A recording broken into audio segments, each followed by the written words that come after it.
তারেক রহমান নাকি শিশু মুক্তিযোদ্ধা। তারেক রহমান আবার এইরকম লোক লিডার আসছে 17 বছর পর। হায়রে বাংলাদেশের ভাই, অবস্থা খারাপ। দেখেন, এর মতো একটা লম্পট, বাটপার, হাওয়া ভাবন করা, 10 ট্রাক অস্ত্র মামলার ঘটনা ঘটানো একটা লোক, যার কারণে এই যে ভারত যেভাবে আওয়ামী লীগের পক্ষে দাঁড়াইলো, আপনার কি মনে হয় এখানে কি বিএনপির দায় নাই, তারেক রহমানের দায় নাই?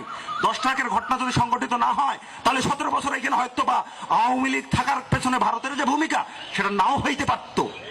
এই ঘটনা সংগঠিত করে 17 বছর পর গায়ে হাওয়া লাগায় কাকে নিয়ে আসছে জানি? এক আছে জেবু আর এক আছে জাইমাকে নিয়ে আসে। জেবুর গুরুত্ব কি? জেবু হচ্ছে তারেক রহমানের পেট। জাইমার গুরুত্ব কি?